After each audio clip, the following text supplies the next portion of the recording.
ആർട്ടോസിൻ്റെ പുതിയൊരു വീഡിയോയിലേക്ക് സ്വാഗതം. It's me Fazil. ഒരു കമ്പനിയുടെ ഏറ്റവും പ്രധാനപ്പെട്ട ഐഡൻറ്റിറ്റിയാണ് അതിൻ്റെ ലോഗോ എന്ന് പറയുന്നത്. അപ്പോൾ ഈ ഒരു ലോഗോ വളരെ ചിന്തിച്ചുകൊണ്ടും പ്രാധാന്യത്തോടു കൂടിയായിരിക്കും കമ്പനീസൊക്കെ ക്രിയേറ്റ് ചെയ്യുന്നത്. മാത്രമല്ല, നമുക്ക് പെട്ടെന്ന് മനസ്സിലാവാത്ത പല രഹസ്യ മീനിങ്ങുകളും അതിന് പിന്നിലുണ്ടാവും. അത്തരത്തിൽ പ്രധാനപ്പെട്ട ചില ലോഗോസും അതിൻ്റെ മീനിങ്ങുകളുമാണ് ഇന്നത്തെ വീഡിയോയിൽ നമ്മൾ പരിചയപ്പെടുത്താൻ പോകുന്നത്. നമുക്ക് വീഡിയോയിലേക്ക് കിടക്കാം. ആദ്യമായിട്ട് നമ്മൾ പരിചയപ്പെടുത്താൻ പോകുന്നത് ഫോർമുല 1 എന്ന് പറയുന്ന ഒരു സ്പീഡ് കാർ കമ്പനിയുടെ ലോഗോ ആണ്. ഫോർമുല എന്നതിൻ്റെ ഫസ്റ്റ് ലെറ്റർ ആയിട്ടുള്ള എഫും അതേപോലെ തന്നെ സ്പീഡിനെ സൂചിപ്പിക്കുന്ന ഒരു സിംബലുമാണ് പെട്ടെന്ന് നമുക്ക് നോക്കിയാൽ കാണാൻ സാധിക്കുന്നത്. എന്നാൽ സൂക്ഷിച്ചു നോക്കിയാൽ ഇതിനിടയിലായിട്ട് ഒരു 1 എന്ന് കൂടെ കൊണ്ടുവന്നതായിട്ട് നമുക്ക് കാണാൻ സാധിക്കും. ഫോർമുല 1 എന്നതിൻ്റെ 1 ആണ് അവരിവിടെ കൊണ്ടുവന്നിരിക്കുന്നത്. ഇനി അടുത്തതായിട്ട് ഓൺലൈൻ ഷോപ്പിംഗ് കമ്പനി ആയിട്ടുള്ള ആമസോണിന്റെ ലോഗോ ആണ്. അപ്പോൾ ഈ ഒരു ലോഗോയിലേക്ക് നോക്കിയാൽ എയിൽ നിന്നും സെഡിലേക്ക് ഒരു ആരോ മാർക്ക് പോകുന്നതായിട്ട് കാണാൻ സാധിക്കുന്നതാണ്. അതുകൊണ്ട് അവർ ഉദ്ദേശിക്കുന്നത് എ ടു സെഡ് എല്ലാ കാര്യങ്ങളും ആമസോണിൽ ലഭിക്കുമെന്നതാണ്. അതേപോലെ തന്നെ ഹാപ്പി ഫേസിന്റെ ഒരു ഐക്കണായിട്ടും നമുക്കിതിനെ കണക്കാക്കാം. ഹാപ്പി കസ്റ്റമേഴ്സിനെയാണ് അവർ ഇതിലൂടെ ഉദ്ദേശിക്കുന്നത്. ഇനി മറ്റൊന്ന് SBI എന്ന ബാങ്കിങ് കമ്പനിയുടെ ലോഗോ ആണ്. ഒരു കീ ഹോൾ ഐക്കണാണ് അവർ ലോഗോയിൽ കൊണ്ടുവന്നിരിക്കുന്നത്. സെക്യൂർ ആയിട്ടുള്ള ബാങ്കിങ് സർവീസുകൾ കൊടുക്കുക എന്നതാണ് ഇതിലൂടെ അവർ ഉദ്ദേശിക്കുന്നത്.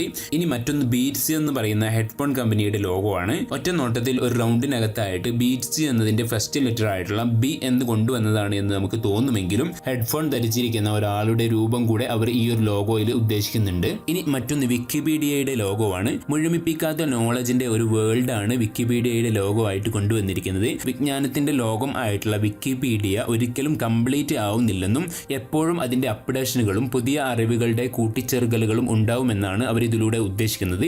അടുത്തത് പറയുന്നതിന് മുമ്പായിട്ട് ഇതുവരെ പറഞ്ഞ ലോഗോസ് നിങ്ങൾക്ക് ഇഷ്ടപ്പെട്ടിട്ടുണ്ടെങ്കിൽ തീർച്ചയായിട്ടും ഒരു ലൈക്ക് ചെയ്യാം. അടുത്തതായിട്ട് NBC എന്ന് പറയുന്ന ടെലിവിഷൻ ബ്രോഡ്കാസ്റ്റ് കമ്പനിയുടെ ലോഗോ ആണ്. ഒറ്റനോട്ടത്തിൽ വ്യത്യസ്ത കളറുകളുള്ള ഒരു ഹാഫ് സർക്കിൾ ആയിട്ട് നമുക്ക് തോന്നുമെങ്കിലും ചിറക് വിടർത്തി നിൽക്കുന്ന ഒരു മയിലിനെയാണ് അവരിവിടെ കൊണ്ടുവന്നിരിക്കുന്നത്. അതായത് ടെലിവിഷനുകളൊക്കെ ബ്ലാക്ക് ആൻഡ് വൈറ്റ് ആയിരുന്ന ഒരു കാലഘട്ടത്തിൽ നിന്നും കളർ ടെലിവിഷൻ വരുന്ന ആ ഒരു ടൈമിലാണ് ഈ ലോഗോ അവർ കൊണ്ടുവരുന്നത്. അപ്പോൾ എന്റർടൈൻമെന്റിന്റെയും സ്പോർട്സിന്റെയും ന്യൂസിന്റെയും ഒക്കെ ഒരു പുതിയ കളർഫുൾ ആയിട്ടുള്ള ഒരു ലോഗമായിട്ടാണ് അവർ ഇതിനെ ഉദ്ദേശിക്കുന്നത്. ഇനി മറ്റൊന്ന് ഫെഡക്സി എന്ന് പറയുന്ന ഡെലിവറി സർവീസ് കമ്പനിയുടെ ഒരു ലോഗോ ആണ്. ലോഗോയിൽ ഫെഡക്സി എന്ന് എഴുതിയതിനപ്പുറമായിട്ട് മുമ്പോട്ട് കുതിക്കുന്ന ഒരു ആരോ മാർക്ക് കൂടെ അവരിവിടെ കൊണ്ടുവന്നിട്ടുണ്ട്. അതായത് സ്പീഡ് ഡെലിവറി സർവീസ് ആണ് അവരിതുകൊണ്ട് വാഗ്ദാനം ചെയ്യുന്നത്. ഇനി മറ്റൊന്ന് ബാസ്കിൻ റോബിൻസൺ എന്ന ഐസ്ക്രീം ബ്രാൻഡ് കമ്പനിയുടെ ലോഗോ ആണ്.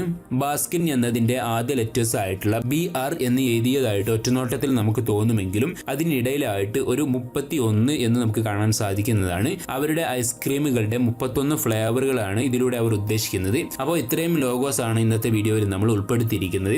ഈ ഒരു വീഡിയോ നിങ്ങൾക്ക് യൂസ്ഫുൾ ആയിട്ടുണ്ടെങ്കിൽ തീർച്ചയായിട്ടും ഒരു ലൈക്ക് ചെയ്യുക. ഇതുപോലുള്ള വീഡിയോസ് വീണ്ടും ലഭിക്കുന്നതിന് വേണ്ടിയിട്ട് ചാനൽ ഇപ്പോൾ തന്നെ സബ്സ്ക്രൈബ് ചെയ്യുക. മറ്റൊരു വീഡിയോയിൽ കാണുന്നതുവരെ ഗുഡ് ബൈ.